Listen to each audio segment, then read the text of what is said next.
اعوذ باللہ من الشیطان الرجیم بسم اللہ الرحمن الرحیم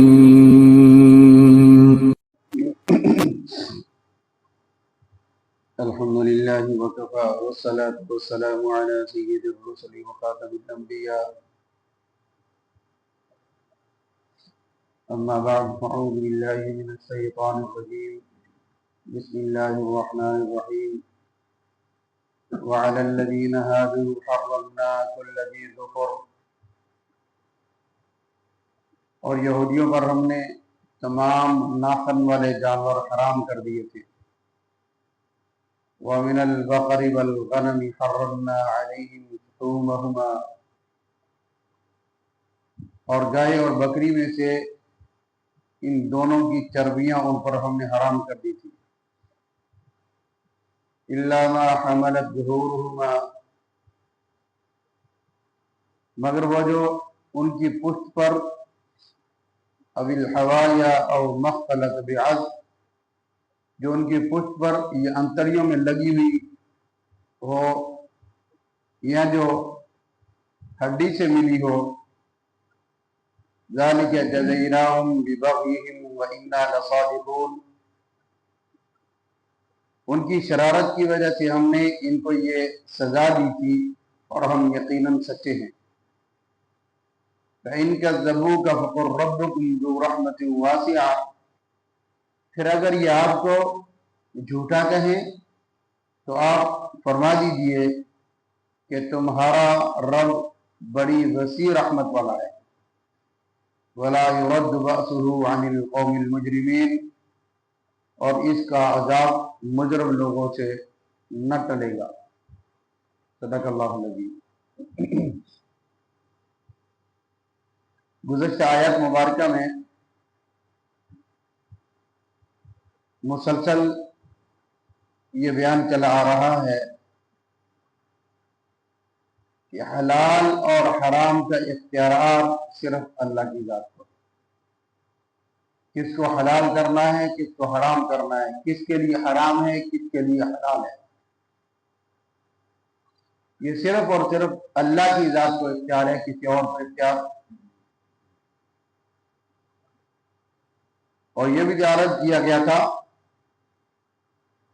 رحمت دو عالم صلی اللہ علیہ وسلم نے ایک چیز اپنے اوپر حرام کر دی تھی تو رب تعالیٰ نے فوراً پکڑ لیا۔ میرے محبوب، آپ کو یہ بات زیب نہیں دیتی کہ آپ میری حلال کردہ چیز کو اپنی مرضی سے حرام کر دیں۔ جب ان کے لیے یہ حکم آ گیا، میں اور آپ کون ہو سکتے ہیں کہ کسی چیز کو اپنے اوپر حلال کر دیں اور کسی کو حرام کر دیں، حرام چیز کو حلال کر دیں اور حلال چیز کو حرام کر دیں؟ ہمیں اختیار بالکل نہیں۔ اور ہم نے یہودیوں پر بھی کچھ چیزیں حرام کر رکھی تھی، ان پر ہم نے وہ جانور جن کے ناخن تھے تو وہ ہم نے ان پر حرام کر دیے، اور پھر گائے اور بکری کے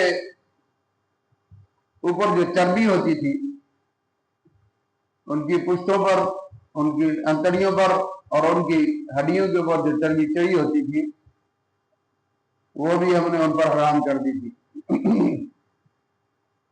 وہ اللہ رب العالمین ارشاد فرماتے ہیں یہ ان کی شرارتوں کی وجہ سے، ورنہ یہ حرام ہماری امت کے لیے تو نہیں ہے۔ جو ہمارے لیے حرام تھی وہ بتا دیا۔ وَإِيَّكُمْ مِنْكُمْ مَيْتًا، مردہ جانور پیٹ کے اندر مر جائے یا اپنی موت آپ مر جائے یا اوپر سے گر کر مر جائے یا پانی کے اندر ڈوب کر مر جائے یا کسی کے فائر یا ڈنڈا مارنے سے مر جائے یا جو غیر اللہ کے نام پہ ذبح کیا گیا ہو، یہ تمام جانور حرام تھے۔ او دم مسبوحا او لحم خنزیر، فرمایا کہ بہتا ہوا خون یہ بھی ہم نے اس امت پر کیا کیا، حرام کر دیا ہے۔ اور خنزیر کا گوشت، خنزیر کا ان کے بال، ان کی چربی، ان کی ہڈی، ہر قسم کی چیز جو سور کے ساتھ لگی ہے وہ ہم نے حرام کر دی ہے۔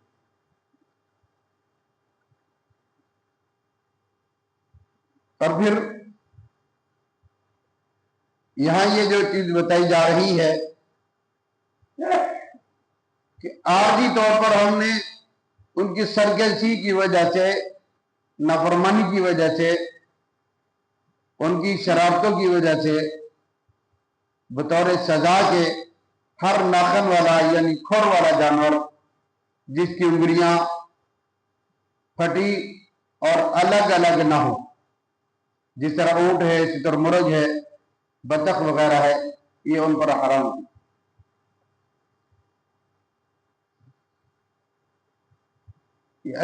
اور یہ اس وجہ سے تھی، اور یہ اللہ پر جھوٹ بولتے تھے، یہ دعویٰ کرتے تھے کہ یہ چیزیں حضرت ابراہیم اور نوح علیہ السلام کے زمانے ہی سے ہمیشہ سے حرام چلی آئی ہیں، حالانکہ یہ بات بالکل غلط ہے۔ کوئی چیز حضرت ابراہیم علیہ السلام اور ان کی قوم پر حرام نہ تھی، یہ صرف یہودیوں کے نافرمانیوں اور شرارتوں کی وجہ سے یہ ساری چیزیں حرام کی گئی ہیں۔ جو کوئی اس کے خلاف دعویٰ کرتا ہے وہ بالکل جھوٹ بولتا ہے۔ وہ لوگ یہ کہتے تھے کہ ہم ابراہیم علیہ السلام کی سنت پر چلتے ہیں، ان کے طریقے پر چلتے ہیں، ملت ابراہیمی ہے، فرمایا گیا کہ یہ بالکل جھوٹ بولتے ہیں۔ اور پھر جناب رسول کریم صلی اللہ علیہ وسلم کے پاس آ کر یہ باتیں کرتے کہ اگر یہ مشرکین آپ کو نعوذ باللہ کاذب کہیں، جھوٹا کہیں، آپ ان کی بات بالکل نہ مانیں، اور ہم ان کو جواباً سزا فوری طور پر نہیں دیتے، کیونکہ ہم نے ایک اصول مقرر کر رکھا ہے کہ کوئی بھی بندہ جرم کرتا ہے ہم اس کو فوراً پکڑتے نہیں ہیں، بلکہ اس کو ڈھیل دے دیتے ہیں، شاید یہ ہدایت پا لے، شاید یہ توبہ کر لے، شاید یہ اللہ کے نافرمانی سے باز آ جائے۔ جو باز آ جاتے ہیں کہ اللہ رب العالمین ان کو معاف فرما دیتا ہے، لیکن جو باز نہیں آتے اور پھر بھی ان کو سزا نہیں ملتی، کچھ لوگوں کا ذہن یہ ہے کہ یہ لوگ اللہ کو نہیں مانتے، اللہ کے نافرمانیاں کرتے ہیں اور بہت سارے جرائم کرتے ہیں، ظلم بھی کرتے ہیں، بربریت بھی کرتے ہیں اور دیگر گناہ کرتے ہیں، لیکن ان کو سزا نہیں ملتی ہے۔ ان کے لیے کھانا بھی وسیع، پینا بھی وسیع، رہنا بھی وسیع، آسائشیں بھی وسیع ہیں، ان کے پاس سب کچھ بہترین ہے۔ جو لوگ اللہ کو مانتے ہیں، اللہ کے نافرمانی سے بچتے ہیں، پیغمبر کو مانتے ہیں اور ان کی اطاعت کرتے ہیں، لیکن ان کے لیے کھانے کے لیے بھی کھلا نہیں، پہننے کے لیے بھی کھلا نہیں، رہنے کے لیے بھی وسیع نہیں، یہ کم کیوں ہے؟ اللہ رب العالمین نے ارشاد فرمایا کہ یہ بھی ایک امتحان ہے، ہم نے اپنے بندوں کے لیے جو اللہ اور اس کے رسول صلی اللہ علیہ وسلم کو مانتے ہیں ان کے ساتھ اس بات کا وعدہ کر رکھا ہے کہ ساری نعمتیں اور وسیع نعمتیں، نہ ختم ہونے والی نعمتیں ہم نے ان کے لیے جنت کی شکل میں مقرر کر رکھی ہے۔ دنیا میں یہ آزمائشیں دیں گے لیکن تھوڑی تھوڑی، وسیع کر کے نہیں دیں گے۔ ہاں کچھ لوگ ایسے بھی ہیں جن کو اللہ رب العالمین نے بطور دلیل کے بہت کچھ دے رکھا ہے اور وہ اللہ کے نافرمانیوں سے بھی بچتے ہیں، اللہ کے پیغمبر صلی اللہ علیہ وسلم کی اطاعت بھی پوری کرتے ہیں، پھر بھی اللہ رب العالمین نے ان کو اتنا وسیع رزق دے رکھا ہے کہ ان کے دسترخوان کبھی فولڈ نہیں ہوئے، اکٹھے نہیں ہوئے، ہر وقت بچا رہتا ہے۔ لوگ اس دسترخوان پہ مسلسل آ کر سیریاب ہوتے ہیں، پیٹ بھرتے ہیں، یہ اللہ رب العالمین کی عطا ہے۔ اس طرح کہ حضرت عثمان غنی رضی اللہ تعالیٰ عنہ کا دسترخوان بچھا رہتا تھا اور ہر وقت لوگ وہاں آ کر کھایا کرتے تھے، اور جب اسلام کو ضرورت پڑتی، مسلمانوں کو کسی چیز کی ضرورت پڑتی، باوجود دسترخوان لگنے کے بھی وہ مسلمانوں کے ساتھ مدد کرتے تھے۔ جیسا کہ مختلف مواقع پر حضور صلی اللہ علیہ وسلم نے چندے کی اپیل کی، مانگا، جناب عثمان علیہ السلام رضی اللہ تعالیٰ عنہ نے 3000 اونٹ لدے ہوئے سامان کے حضور صلی اللہ علیہ وسلم کی خدمت میں پیش کیے۔ روایت کے اندر آتا ہے کہ آخری اونٹ مدینہ کے اندر تھا اور پہلا اونٹ میدان جنگ کے اندر تھا۔ اتنی لمبی لائنیں لگی ہوئی تھی کہ عثمان رضی اللہ تعالیٰ عنہ کو اللہ نے اتنا دے رکھا۔ اسی طرح حضرت عبد الرحمن بن عوف رضی اللہ تعالیٰ عنہ کو اللہ رب العزت نے اتنا دے رکھا تھا کہ روزانہ ایک جوڑا بدلتے تھے، جو ایک دفعہ پہن لیا پھر کبھی نہیں پہنتے تھے۔ جب دنیا سے رخصت ہوئے 1.5 ارب روپے مالیت کا اپنے وراثت کے اندر چھوڑا۔ بعض کے اندر آتا ہے 2 ارب سے بھی زیادہ رقم اپنے ترکے میں انہوں نے چھوڑی تھی۔ اتنا مال دولت اللہ نے دے رکھا تھا۔ اور کچھ لوگ ایسے بھی تھے کہ جن کو مرنے کے بعد کفن بھی نصیب نہیں تھا، اتنا کپڑا میسر نہیں تھا کہ اپنے جسم کو ڈھانپ سکے۔ پہناتے کبھی سر ننگا، سر ڈھانپتے ہیں تو پاؤں ننگے۔ یہ اللہ کی تقسیم ہے، اللہ جس کو چاہے جتنا عطا فرماتے۔ اللہ کی تقسیم پر ہمیں کیڑے نہیں نکالنے چاہیے، نہ شکری نہیں کرنی چاہیے۔ آج اللہ کا شکر ادا کرتے ہیں، لَإِن شَكَرْتُمْ لَأَزِيدَنَّكُمْ، اللہ اس کے شکر پر ان کو اور زیادہ عطا فرماتا ہے۔ کیا عطا فرماتا ہے؟ جو وہ چاہتا ہے، جتنا وہ چاہتا ہے اپنے بندوں کو عطا کرتا ہے۔ بہرحال وَلَا يُرَدُّ بَأْسُهُ عَنِ الْقَوْمِ الْمُجْرِمِينَ، یہ نہیں سمجھ لینا چاہیے کہ گناہگار کو بہت دے رکھا اور مسلمانوں کو کچھ نہیں، اطاعت فرمانبردار کو کچھ نہیں۔ یہ بالکل ایسی بات نہیں ہے۔